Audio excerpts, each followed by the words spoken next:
The already amazing Ioniq 5 just got significantly better with the changes and improvements that Hyundai made to the 2025 model year. If you've been on the fence about buying this electric vehicle, or if you're considering buying a 2024 model, you definitely need to watch this video as I compare the 2024 Ioniq 5 to the newly refreshed 2025 version. I'm John, and this is Cleanerwatt. The Ioniq 5 is one of those rare vehicles where, as compared to the prototype, the production vehicle was not a disappointment at all. Well, if you're like me and you already liked the 2024 model, I believe you're really going to like the 2025 model because some really important changes were made by Hyundai that makes this SUV even better than before. First of all, for the 2025 model year, Hyundai introduced two new variants of the Ioniq 5. The Ioniq 5 N, which is their performance vehicle, and the Ioniq 5 XRT, which is a more off-road tuned version of the vehicle. I'm not going to spend a lot of time going over all of the specifics of these two new variants, but I just want to give a brief highlight and an overview of these two new vehicles. For example, the Ioniq 5N is an amazing performance vehicle that looks like it's an extremely fun vehicle to drive, and it's extremely quick as well. For example, with in-launch control and grin boost function utilized, the vehicle can go from 0 to 60 miles per hour in just 3.25 seconds, which is actually a little bit faster than the Model Y performance variant. Inside and out, the vehicle has some special design cues, and in addition to that, they built in some really fun modes where the software actually simulates shifting gears. And you can actually turn on engine noises, and it looks like a lot of fun to do, and just kind of gamifying the electric vehicle experience. It's a vehicle that I'm happy to see on the market, and while you can turn off all those modes and just drive in the regular EV mode, I think it'd be a lot of fun to go on the track and just play around with that, and I believe it could actually bridge the gap for people that really like shifting and hearing the engine noises and things like that, being able to get them over to an electric vehicle where they can have the quiet electric vehicle if they want. But if they want to take it on the track during the weekends and kind of play around with it, they can and have those various modes. But overall, I think the Ioniq 5N is an incredibly cool vehicle, and it's one that I'd love to test drive in the future. When it comes to the XRT model, once again, that's a more off-road tuned vehicle. It has various design cue changes to the inside and the outside of the vehicle. And in addition, they've raised the suspension of the vehicle just a little bit, giving it all-terrain tires. And because of this, the approach angle and the departure angle are greater than the non-XRT version. Now, of course, as compared to like a Jeep or a Bronco, these are not like serious off-roading approach and departure angle numbers there, but they are better than the non-XRT version. And for example, if you compare this approach angle and departure angle to the Subaru Outback, the Wilderness version, the approach angle is 20 degrees, so that's only very slightly more than the Ioniq 5 XRT. But when it comes to that departure angle of 30 degrees, for the Ioniq 5 XRT, that is substantially better than the 23.6 degrees of the Wilderness version of the Subaru Outback. So when it comes to this category of vehicle, these numbers are very respectable.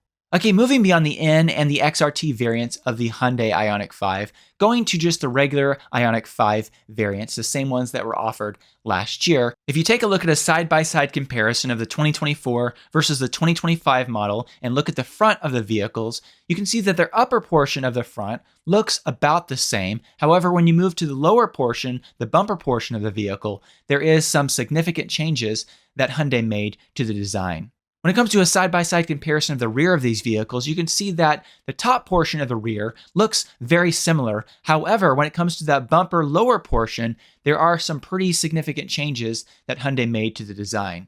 In addition, they're offering what they're calling flush-type roof side rails, and you can see those rails in this image here. And this is something that I'm quite excited about, but they're adding more matte paint finish options to the lineup. This particular vehicle, I believe, looks great with a matte paint finish. Not a lot of vehicles do, in my opinion, but the Ioniq 5, I believe it looks really good with a non-glossy matte paint finish, and I like that they're adding three more matte paint options to the lineup for 2025. When it comes to interior changes, Hyundai did slightly redesign the HVAC controls there, and it's hard to see the difference, but when you put these two interiors side by side, you can see just a slight change to the controls there, the HVAC controls. And in addition, they did redesign the steering wheel. You can see that the controls on the steering wheel are redesigned, and it looks like they will be easier to use. And the new steering wheel is a 3-spoke design versus the 2-spoke design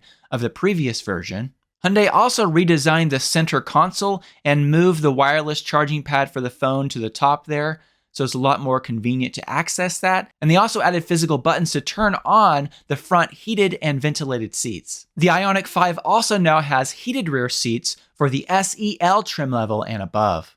Beyond style changes, Hyundai also increased the battery size of the Ioniq 5 for the 2025 year model, meaning that the long-range model battery packs went from 77.4 kilowatt hours to 84 kilowatt hours, and the standard range model went from 58 kilowatt hours to 63 kilowatt hours. So when you compare the range side by side, the old standard range rear-wheel drive model used to get an EPA-rated range of 220 miles, but it's estimated that the new 2025 standard range version will get around 240 plus miles of range. The long-range rear-wheel drive goes from 303 miles for the 2024 model to 310 plus miles for the 2025 model. When it comes to the long-range all-wheel drive version of the vehicle, depending on what wheel choices you choose, that vehicle can get between 250 to up to 280 plus miles of range for the 2025 model, whereas for the 2024 model, that vehicle got up to 260 miles of range. Beyond the range increases, with the 2025 model year, Hyundai is now adding the NACS, the Tesla charging port, natively to the Ioniq 5, meaning you won't need an adapter to charge at Tesla supercharger stations with this new 2025 model. This is really significant, being able to charge without an adapter at Tesla's supercharger stations. This makes the Ioniq 5 a much better vehicle than before because you can actually travel and not need an adapter and just charge easily at Tesla supercharger stations. This is a really big deal. Beyond that, Hyundai did build a manufacturing facility here in the US in Georgia, and the Ioniq 5 will be the first vehicle built out of that factory. One of the big reasons why that's significant is because that allows the vehicle to qualify for at least half of that federal incentive. The full incentive is a $7,500 incentive. Part of that is tied to where the battery is manufactured. The other is tied to where the vehicle is manufactured. The battery still does not qualify, but the vehicle will apparently qualify for at least half of that. So whereas the 2024 model does not qualify for any of that incentive, the 2025 model built at the Georgia factory should qualify for a $3,750 incentive there, and that should be a point of sale incentive, just like you get with other electric vehicles that qualify right now. So that is a big deal when it comes to the affordability of this vehicle for a lot of people. With all that being said, I believe Hyundai made some great choices with the refresh of the Ioniq 5, and I believe this already popular vehicle will be even more popular in 2025. I would love to know what you think about the changes that Hyundai made to the vehicle, and also if you were kind of on the fence about purchasing